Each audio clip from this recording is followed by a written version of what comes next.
ఒక అడవిలో తుని పిచ్చుక తన బిడ్డతో పాటు ఒక చెట్టు మీద నివసిస్తూ ఉండేది.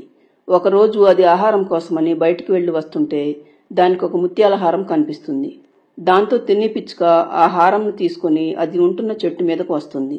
కాని దానికి చెట్టు మీదున్న తన బిడ్డ కనిపించకపోవడంతో ఎక్కడికి వెళ్ళిందా అని ఆలోచిస్తూ ఉండగా అటుగా వెళ్తున్న ఒక కాకి తుని పిచ్చుక దగ్గరకు వచ్చి, ఏంటి తుని, ఏదో ఆలోచిస్తున్నావు అని అడుగుతుంది. కాకి తుని పిచ్చుక తనకు దొరికిన ముత్యాల హారాన్ని చూపిస్తూ, దీన్ని నా కూతురి మెడలో వేద్దామని చూస్తే అది ఎక్కడికి వెళ్ళిందో కనిపించటం లేదు కాకి మిత్రమా. ఓహో అలాగా, నేను ఈ హారాన్ని చూస్తూ ఉంటాను, నువ్వు వెళ్ళి నీ కూతుర్ని తీసుకురా, హారాన్ని తన మెడలో వేద్దువు గాని అంటుంది కాకి. తుని పిచ్చుక సరేనని చెప్పి, హారం జాగ్రత్త కాకి మిత్రమా అంటూ తన బిడ్డ కోసం వెళ్తుంది తుని పిచ్చుక. అది కొంత దూరం వెళ్లేసరికి దానికి తన బిడ్డ వస్తూ కనిపిస్తుంది. ఎక్కడికి వెళ్ళావు బుజ్జి, ఇలా అడవిలో ఒంటరిగా వెళ్ళొద్దని చెప్పాను కదా. నేను నా స్నేహితురాలతో ఆడుకుని వస్తున్నానమ్మా. సరే, ఇంకెప్పుడు అలా చెప్పకుండా వెళ్లకు, పద ఇంటికి వెళదాం, నేను నీకు ఒక బహుమతిని తీసుకువచ్చాను అంటూ తన కూతురుతో పాటు చెట్టు దగ్గరికి వచ్చిన తుని పిచ్చుకకు అక్కడ కాకి లేకపోవడంతో కంగారు పడుతుంది. బుజ్జి పిచ్చుక మాత్రం, నాకేదో బహుమతి తెచ్చానని అన్నావు కదమ్మా, ఏది? నువ్విక్కడే ఉండమ్మా, నేను వెళ్లి ఆ బహుమతిని తీసుకొస్తాను అని కాకి ఇంటిని వెతుక్కుంటూ వస్తుంది తుని పిచ్చుక. అది వచ్చేసరికి కాకి ముత్యాల హారాన్ని చూసి మురిసిపోతూ ఉంటుంది. తుని పిచ్చుక రాగానే, ఏంటి కాకి మిత్రమా, హారాన్ని చూస్తూ ఉండమంటే ఇలా తీసుకొచ్చావు? ఏంటి తుని, నువ్వు హారాన్ని చూస్తుండమని నాకు చెప్పడం ఏమిటి? ఈ హారం ఎంతో కష్టపడి నేను సంపాదించుకున్నాను అంటుంది కాకి. దాంతో తుని పిచ్చుకకు దెమ్మ తిరిగినట్లవుతుంది.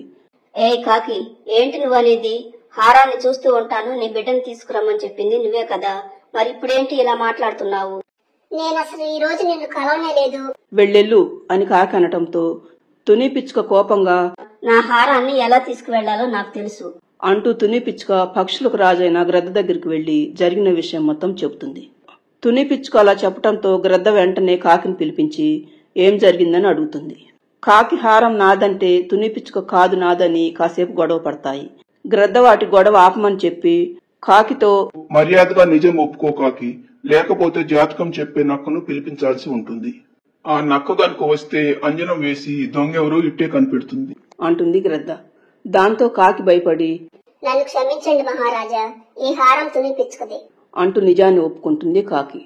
సరే, తప్పు చేసినా సరే నిజాన్ని ఒప్పుకున్నావు కదా, కాబట్టి నేను క్షమిస్తున్నాను అంటూ హారాన్ని తుని పక్షికి ఇచ్చేస్తుంది గ్రద్ద. తరువాత కొన్ని రోజులకు ఒకసారి తుని పక్షికి ఎదురుపడుతుంది కాకి. అది తుని పక్షితో, ఆ రోజు జరిగిన దానికి నన్ను క్షమించు తుని అంటూ క్షమాపణ చెప్తుంది కాకి. దాంతో తుని పక్షి, పర్వాలేదు కాకి, నీ తప్పు తెలుసుకుని నా హారాన్ని నాకు ఇచ్చేసావు కదా, నిన్నప్పుడే క్షమించానులే. హారాన్ని ఇచ్చేసాను తుని, కానీ నీ దగ్గర ఉన్న హారం చాలా బాగుంది, అది బాగా మట్టి పట్టింది, దాన్ని గనుక మెరుగు పెట్టించావంటే ఇంకా బాగుంటుంది. ఎక్కడ మెరుగు పెట్టించాలో నాకు తెలుసు, ఒకసారి గనుక హారాన్ని నాకు ఇచ్చావంటే మెరుగు పెట్టించి మళ్లీ తీసుకొచ్చి నీకు ఇస్తాను అంటుంది కాకి. తుని పిచ్చుక సరేనని చెప్పి కాకిని హారాన్ని తీసుకువెళ్లమంటుంది. కాకి వెళ్లిన తర్వాత సాయంత్రమైనా తిరిగి రాకపోవడంతో మళ్లీ కాకి ఇంటికి వస్తుంది తుని పిచ్చుక. తుని పక్షిని చూడగానే, ఏంటి తుని ఇలా వచ్చావు అంటుంది కాకి. హారం కోసం వచ్చాను కాకి. హారం ఏంటి తుని, ఆ రోజే నీ హారాన్ని నీకు ఇచ్చాను కదా, మళ్లీ హారం అంటావేమిటి? అదేంటి, ఈ రోజు ఉదయం మెరుగు పెట్టిస్తానని చెప్పి హారాన్ని తీసుకువెళ్లావు కదా. హారాన్ని నేను తీసుకువెళ్ళటం ఏమిటి, అసలు నిన్ను ఆ రోజు తర్వాత చూడటం ఇప్పుడే. హారం లేదు, ఏమి లేదు, వెళ్ళు అంటుంది కాకి.